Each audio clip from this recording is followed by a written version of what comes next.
Bueno, pues en primera de Tesalonicenses, capítulo 5, versículos del 25 al 28, ya concluyendo el apóstol Pablo, despidiéndose, dice: Amados hermanos, oren por nosotros. Saluden a todos los hermanos con un beso santo. Les ordeno, en el nombre del Señor, que les lean esta carta a todos los demás hermanos. Que la gracia de nuestro Señor Jesucristo sea con ustedes. Amén. Bueno, pues ya terminó la exposición de la primera carta a los tesalonicenses. Vemos que el apóstol Pablo, como es habitual, no solamente hace sus salutaciones, ¿verdad?, sino que en esta ocasión ruega por oración a los tesalonicenses.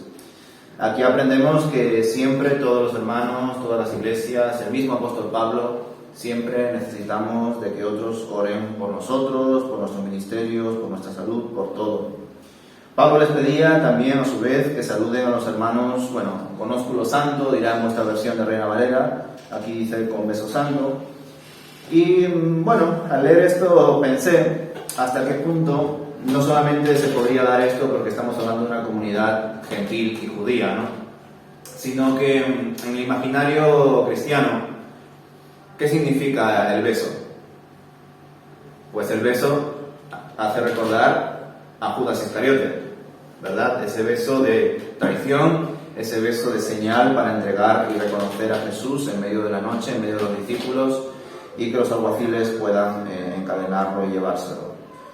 Pues de algún modo me hizo pensar en ello, ¿verdad? No sé hasta qué punto en medio de ese ósculo santo, que es una forma de saludarse, o un abrazo, o lo que sea, quizá tuviesen en cuenta esa gran traición que se hizo con ese beso, ¿verdad? O como Jesús mismo le dijo a Judas: con un beso vas a entregar al Hijo de Dios. Por último, en los versículos 27 al 28, el apóstol Pablo encarga que esta carta sea leída de forma comunitaria.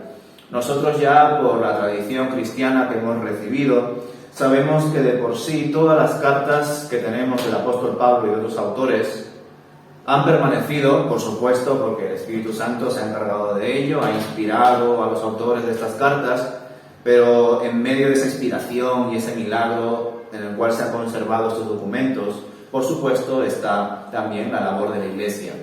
Y la Iglesia ha sabido salvaguardar estos documentos, entre otras cosas, porque estos documentos se leían públicamente en la congregación. Por otro lado, ya sabéis que para los judíos es muy importante la tradición oral, el memorizar las escrituras, y de algún modo entendemos que eso también ayudó a que los escribas y personas que se encargaban de hacer copias y copias de estas cartas pues llegasen hasta hoy en día, ¿no? No obstante, esta orden que da el apóstol Pablo en el versículo 27 de que lean la carta a todos los hermanos va a ser el punto clave para entender la segunda carta a los tesalonicenses. Porque, por un lado, ya os he dicho, la tradición nos enseña que se leía de forma comunitaria las cartas, pero aquí el apóstol Pablo ordenó que se hiciese desde el principio, ¿no?, y que además todos lo supiesen. Si alguno seguramente haya faltado ese día a la reunión, que el domingo siguiente se lea, ¿no?, o incluso que se vuelva a leer. Pero en medio de todo eso, pues nos damos cuenta que desgraciadamente, y eso es lo que va a hacer necesario que se escriba una segunda carta, varios hermanos, varias personas, visitantes de estos lugares de culto, pues al escuchar estas palabras acerca del futuro, acerca de la venida del Señor, acerca de lo que va a pasar después de la muerte, empezaron a malinterpretar estas palabras del apóstol Pablo y pensar, pues si el Señor ya va a venir, pues ¿para qué esforzarnos? Entonces, la segunda carta a los tesalonicenses sigue la línea de respeto y amor del apóstol Pablo por la comunidad, resaltando su testimonio, pero en esta ocasión se ve cómo intenta, ¿verdad?, matizar aquellos aspectos que han dado lugar a la pereza de los creyentes. Porque ya no solamente hablamos de una interpretación de las Escrituras por parte del apóstol Pablo que les ha llevado a una apatía espiritual, sino que incluso dejaron de trabajar. Es como si yo os digo, el Señor va a venir ya, va a venir pronto, no sé si va a venir mañana o pasado, pero va a venir ya. Y varios de vosotros entendéis, pues si el Señor va a venir ya, pues ¿para qué voy a trabajar este mes? Si el sueldo no lo voy a recibir, por ejemplo, ¿no? Pues algo así fue lo que causó daño a la comunidad de Tesalónica. Conclusiones de la carta. Bueno, en general ya habéis visto que desde el principio el apóstol Pablo comparte su admiración por esta comunidad. Ya os dije también en su día que probablemente la comunidad de Tesalónica sea la modelo en medio de todas las comunidades a las cuales el apóstol Pablo se dirige. Y por supuesto el apóstol Pablo muestra su cariño, incluso comparte cómo se ha sentido escuchado, se ha sentido pastoreado por esta comunidad, no solamente él liderando, sino también recibiendo. Por supuesto nos damos cuenta de que el apóstol Pablo, quizá por prisa o por no alargarse más, no sé si habéis tenido esa percepción, ¿no? A la hora de leer los capítulos de Primera de Tesalonicenses, cuando llegamos al quinto, da la sensación de que el apóstol Pablo o bien se estaba quedando, pues como digo, ¿no?, sin tiempo o lo que sea, que empieza a escribir como frases, ¿no?, como tips. Frases que podríamos aquí divagar sobre ellas un montón, como dando consejos aspecto de la autoridad, de la responsabilidad del creyente, acerca de la inversión en una vida santa y piadosa, en la importancia de orar sin cesar, etc., ¿no? Con esta primera carta vemos también el buen equilibrio entre una comunidad sana a nivel local y que es capaz de apoyar y ser de testimonio a otras congregaciones de creyentes. Tener esta balanza equilibrada es fundamental, ¿no? Sería horrible que una iglesia esté fatal a nivel interno, pero que para callar su conciencia pues ayuda a otras iglesias hermanas o envía ofrendas a misioneros, que todo eso está muy bien, pero lo hacen muchas veces para callar su conciencia, no como un acto de madurez como congregación, porque si hubiese ese ambiente, ¿verdad?, de amor, de cariño, de crecimiento, pues no habría un caos a nivel interno. La iglesia de Tesalónica era modelo porque aunque había nacido recién, era una comunidad que había recibido bien el Evangelio, que había entendido aspectos fundamentales de la doctrina cristiana y que además era misionera, era reconocida por otras comunidades a lo largo de Asia.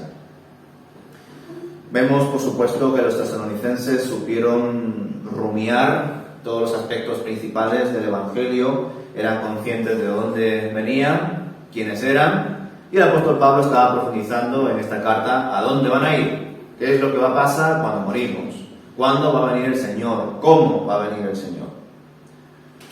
Más adelante, como ya lo sabréis, después del tiempo de preguntas, si el tiempo de preguntas se extiende, pues el domingo que viene también podemos estar con ello.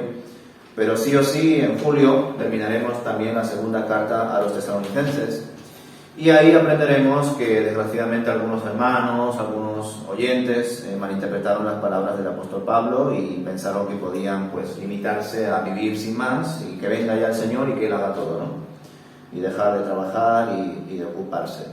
A nivel histórico, después de la Reforma Protestante, los conocidos como hipercalvinistas llegaron también a estas conclusiones.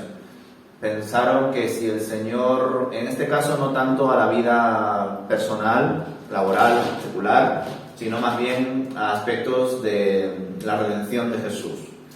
Los hipercalvinistas empezaron a creer, a ver, si el Señor ha predestinado todo, si todo está atado, si Dios es soberano, si el ser humano no tiene libertad por el pecado, pues entonces, ¿para qué afanarnos a predicar el Evangelio, a fundar comunidades, si ya el Señor va a cumplir con su plan, con su voluntad, y los que han sido predestinados para salvación, pues serán salvados y punto?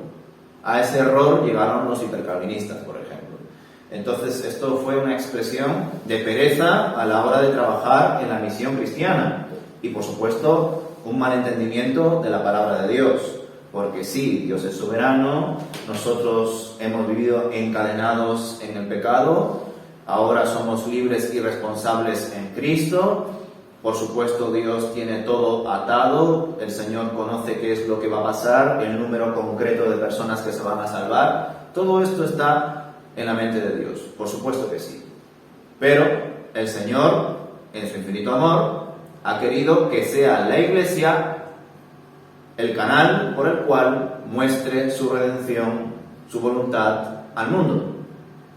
Entonces, aunque nosotros no sepamos quiénes se van a salvar, quiénes no, quiénes van a escuchar el Evangelio, quiénes no, etc., nosotros tenemos que predicar el Evangelio. porque solamente Dios conoce eso y nosotros debemos obedecer el plan misionero. Entonces, pues como veis, hermanos, en definitiva aquí estamos hablando del problema del lenguaje, ¿no? Y esto pasa incluso también en cosas tan sencillas como una predicación cada domingo. Cualquier pastor, predicador que prepara un mensaje tiene unas intenciones, tiene unas conclusiones, por más que las desarrolle, no todo el mundo lo va a entender igual. Pues eso es lo que le pasó al apóstol Pablo, que aún habiéndolo escrito, que es más fácil entender algo escrito que algo hablado, porque muchas veces no tenemos la atención siempre bien puesta, pues aún así el apóstol Pablo fue malinterpretado. Pues vamos adelante con la antropología bíblica o teológica. Ya sabéis que el ser humano y casi todo lo que nos rodea en muchas ocasiones es una paradoja. Por un lado somos una criatura, ¿vale? Somos seres pues, con limitaciones, mortales, y eso representa nuestra bajeza.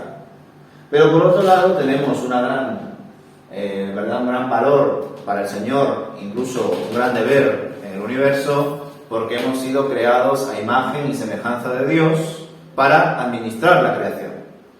Somos responsables ante ello. Tenemos un elemento que nos diferencia de todos los seres vivos, que somos creados a imagen y semejanza de Dios. Por supuesto, esto es clave a la hora de entender la antropología bíblica, que por supuesto es muy extensa, pero solamente me voy a centrar en ese texto que aparece en Génesis, varias veces, pero en el capítulo 1 es la primera, donde se nos dice que somos hechos a imagen y semejanza de Dios. Y al hablar de esto vais a entender quizá un poco más por qué pensáis algunos como pensáis. Hay dos perspectivas que os voy a plantear. Por un lado, la perspectiva católica, y por otro lado la perspectiva evangélica sobre la idea de que el ser humano ha sido creado a imagen y semejanza de Dios. El punto de vista católico romano distingue entre la imagen y entre la semejanza. Para la perspectiva católica, la imagen tiene que ver con la razón del ser humano, su racionalidad, su libertad, que es un don natural del ser humano.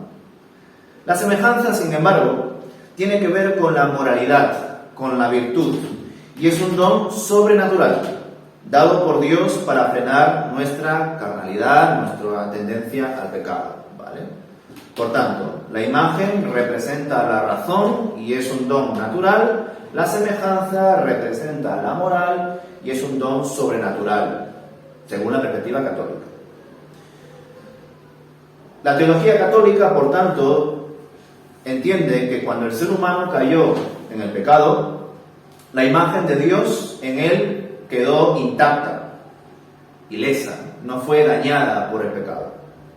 Mientras la semejanza fue perdida y puede ser restaurada solo si aceptamos a Jesús en nuestra vida, somos regenerados y entonces sucede todo eso, ¿verdad? Pero eso no solamente es lo que ellos creen, porque eso aparece en los evangelios, sino que los católicos dan mucho peso a los sacramentos. Entonces, en medio de esa imagen y semejanza, donde los católicos entienden que la semejanza por el pecado se ha perdido, son los sacramentos y nuestras virtudes morales, nuestras buenas obras, junto con nuestra fe en Jesús, las que de algún modo restauran esa semejanza a Dios.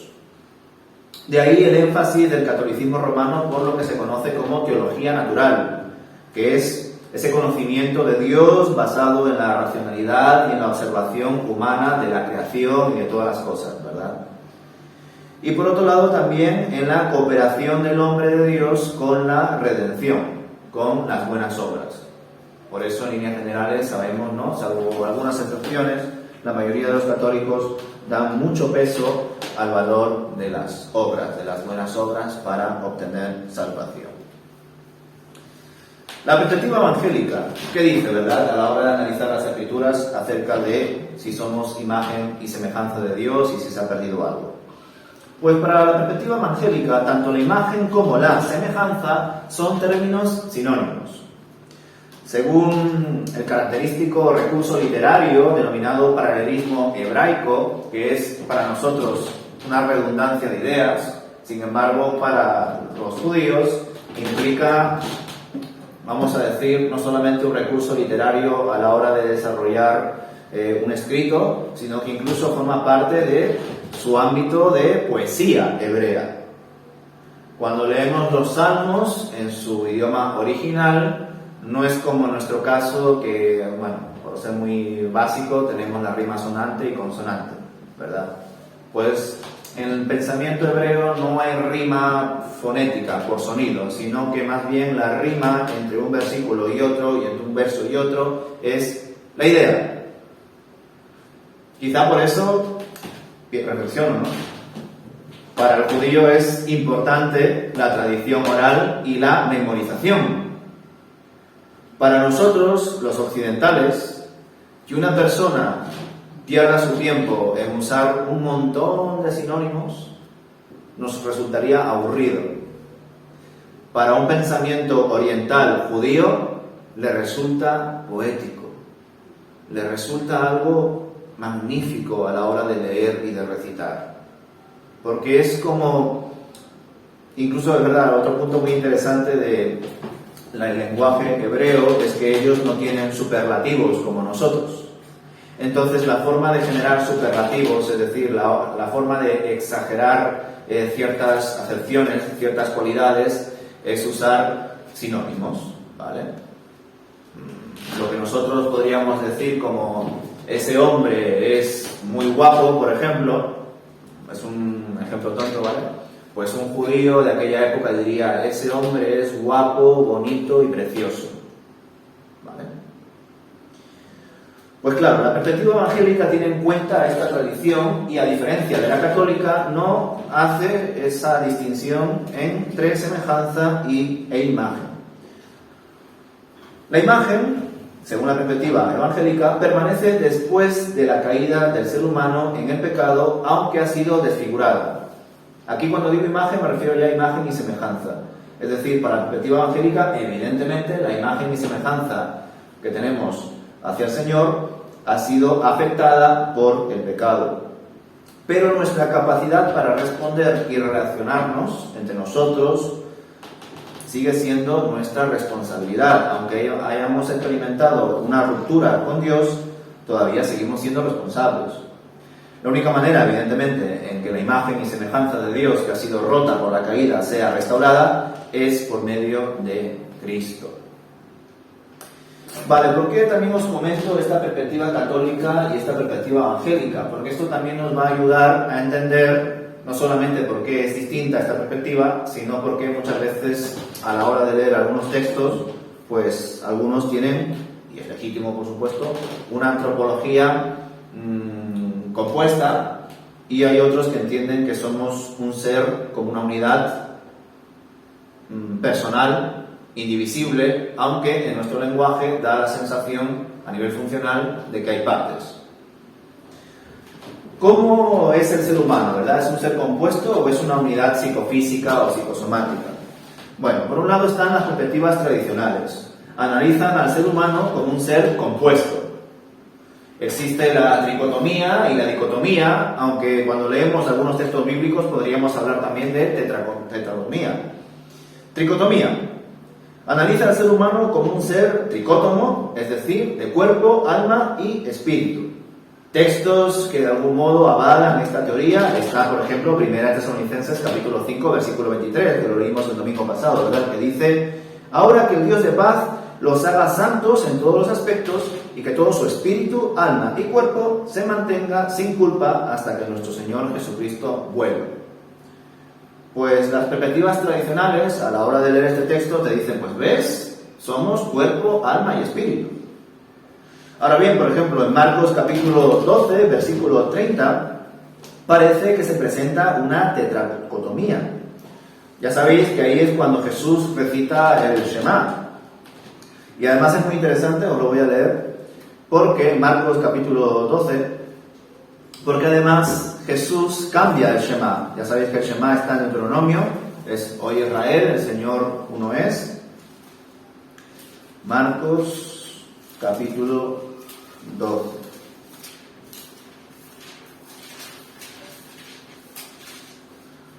Versículo 30.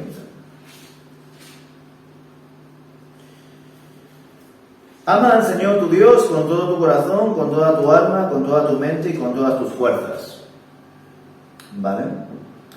Añade mente. Y añade mente porque ya sabe que los judíos están bajo el yugo del Imperio Romano. Ya han recibido el pensamiento occidental romano. Ya han bebido de la filosofía platónica, al igual que el catolicismo, que ha bebido de las raíces del platonismo, empezando por un gran padre de la Iglesia llamado San Agustín de Hipona. ¿Vale? Dicotomía: analizar al ser humano como un ser dicótomo compuesto solamente de cuerpo y alma. Textos que pueden argumentar esto: Mateo capítulo 10, versículo 28, 2 de Corintios 4, versículo 16. Pero viendo todo esto, incluso podríamos discutir, porque hay versículos que solamente hablan del ser humano como cuerpo y espíritu, hay otros que hablan del ser humano como cuerpo y alma, hay otros versículos que hablan del ser humano como cuerpo, espíritu y alma. Entonces, claro, los que creen en la tricotomía o en la dicotomía, a la hora de querer hacer esas distinciones de partes, ¿cómo podrían argumentar que en algunos momentos se mencionan dos partes, entre comillas, del ser humano, 3, 4, 1? Perspectiva bíblica. Bueno, vamos a analizar cómo el ser humano, en líneas generales, aunque se expresa en distintas partes, es un ser unitario. Aunque, como he dicho, el lenguaje bíblico es funcionalmente dualista o compuesta. Existen muchos términos que se usan en la Biblia: carne, espíritu, cuerpo, alma, corazón, mente, conciencia, y también expresiones como hombre interior o exterior. Es cierto que cuando leemos estos términos nos da la sensación de que sí, que el ser humano está compuesto por muchas partes, ¿no? Pero nosotros debemos de evitar caer en ese viejo dualismo griego, especialmente en esa mala distinción radical de poner el cuerpo por un lado y el alma o espíritu por otro. Porque esa perspectiva platónica, griega, es despectiva respecto al cuerpo. Muchos cristianos han tenido esa dicotomía, la han heredado por el pensamiento de Platón, y el pensamiento de Platón es un desprecio al cuerpo. El cuerpo es la cárcel del alma. Sin embargo, para nosotros, el cuerpo es creación de Dios. Incluso lo que el catolicismo muchas veces ha querido enseñar como desprecio al cuerpo es ensalzar la imagen de María, porque ella siempre ha sido virgen. Sin embargo, los escritos nos enseñan que Jesús tuvo hermanos. Pero los católicos te dirán: no, es que cuando esos versículos hablan de hermanos, en verdad lo que estaba hablando era de primos hermanos. ¿Vale?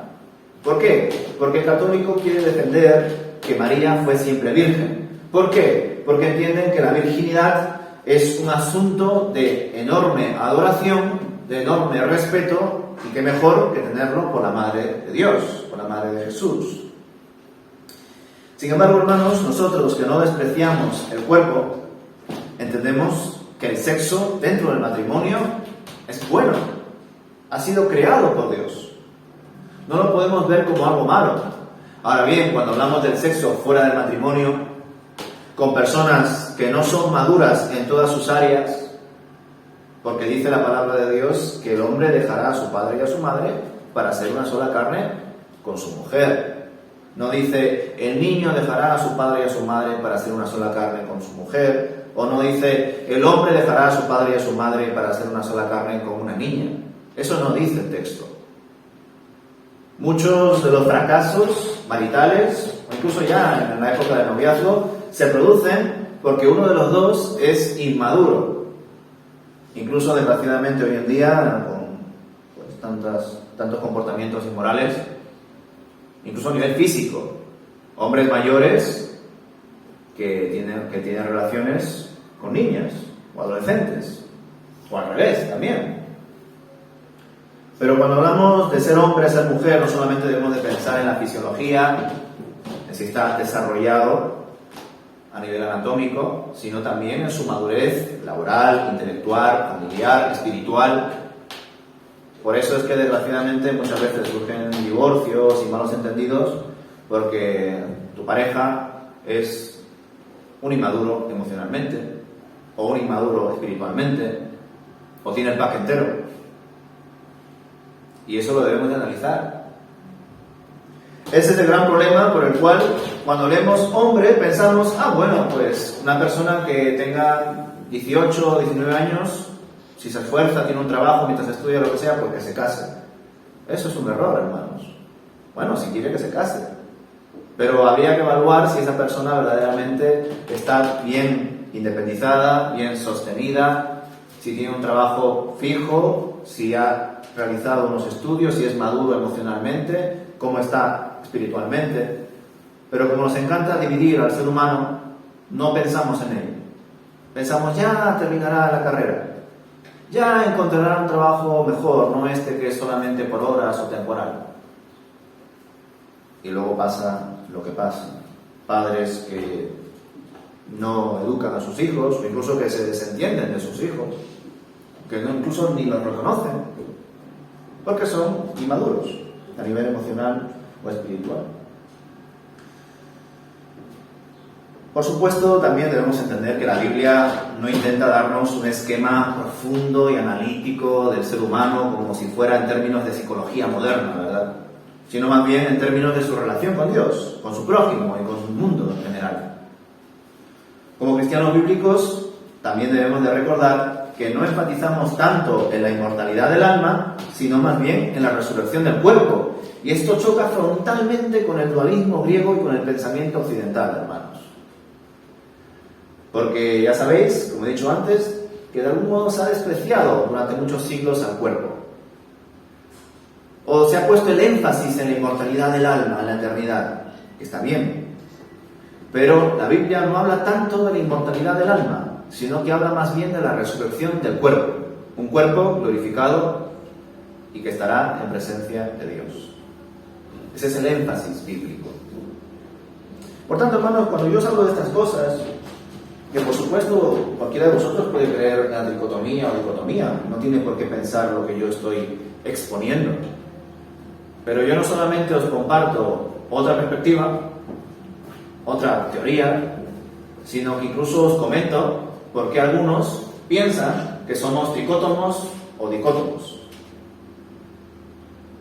Y eso es lo que también debemos hacer como creyentes, hermanos, porque ya os dije que un cristiano debe de esforzarse por profundizar en el conocimiento, en todas las disciplinas, porque provienen de Dios.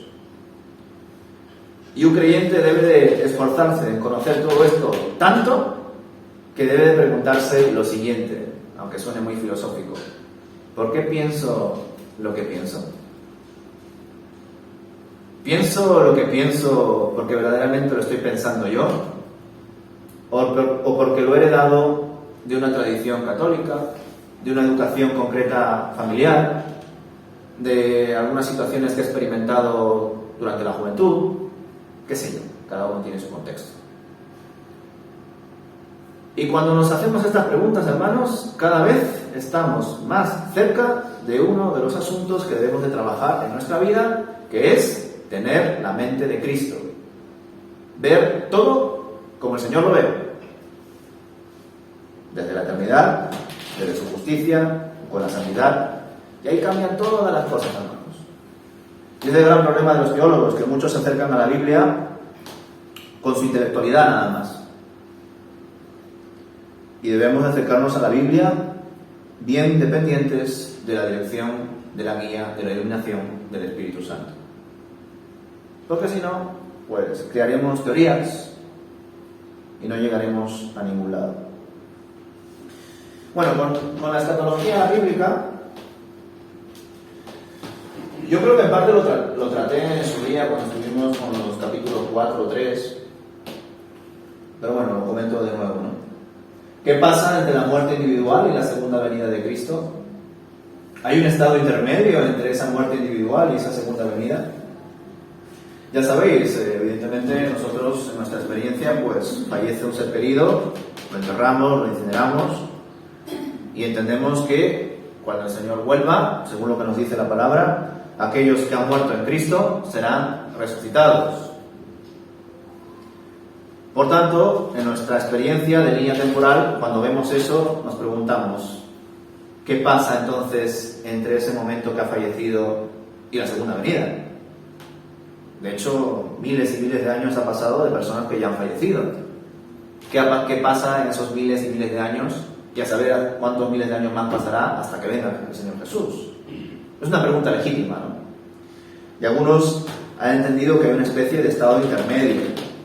Y también, pues, afectados por la perspectiva católica, que a su vez ha sido afectada por la perspectiva del monismo griego, hemos llegado a creer que sí, hay un estado intermedio entre la muerte individual y la segunda venida de Cristo, y es una especie de estado donde estás dormido, inconsciente e incorpóreo.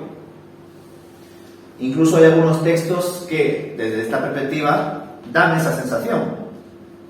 Son interpretadas bajo el donismo griego, como 2 Corintios capítulo 5, versículo 4, por ejemplo. Lo voy a leer. 2 Corintios capítulo 5, versículo 4. Mientras vivimos en este cuerpo terrenal, gemimos y suspiramos, pero no es que queramos morir y deshacernos de este cuerpo que nos viste. Más bien queremos ponernos nuestro cuerpo nuevo para que este cuerpo que muere sea consumido por la vida. En 1 Tesalonicenses, capítulo 4, versículo 14, también dice lo siguiente. Pues ya que creemos que Jesús murió y resucitó, también creemos que cuando Jesús vuelva, Dios traerá junto con él a los creyentes que hayan muerto. Según como lo analicemos, puede ser algo que dé crédito a que hay una especie de estado intermedio o no, porque cuando hablamos del capítulo 4 de 1 Tesalonicenses os comenté cómo es posible que el Señor Jesús venga con los que han muerto en él, venga con los creyentes, si a su vez el apóstol Pablo nos dice que cuando él venga resucitarán de entre los muertos. ¿Cómo es posible que se dé ese efecto, verdad? Yo os comenté que a la hora de analizar la historia de la humanidad y el plan del reino de Dios, nos damos cuenta de que lo que para nosotros es mucho tiempo, por ejemplo, muero ahora y el Señor viene dentro de 1000 años, ¿qué pasa en esos 1000 años que estoy muerto? Pues para el Señor es como que ya está hecho. Es como lo de la redención del Señor, que se ha dado un momento determinado en la historia, en la cruz, pero Dios necesitó que esa redención se hiciese desde el principio. Y es bueno que pensáis esto también, hermanos, porque ¿cómo es posible que Dios se relacione con el ser humano si no ha habido una redención de por medio? Ya sabéis que la santidad de Dios, la justicia de Dios es tan implacable que si Él se acercase a nosotros y no hubiese una redención de por medio, moriríamos al instante, seríamos fulminados. Pero gracias a que el Cordero fue inmolado antes de la fundación del mundo, ya había ahí una redención por la cual Dios se pudo relacionar con el ser humano incluso después de la caída. Porque si no hubiese sido eso así, Dios no se podría haber relacionado con el ser humano. Es cierto que la relación cambia, ha sido rota, pero Dios se sigue relacionando con el ser humano, sigue hablando con el ser humano. Enoc anduvo con Dios. Por tanto, y por supuesto los profetas, aquellos que se acercaron bastante al Señor, son una evidencia de ello, que pese a la caída Dios se relacionó con el ser humano.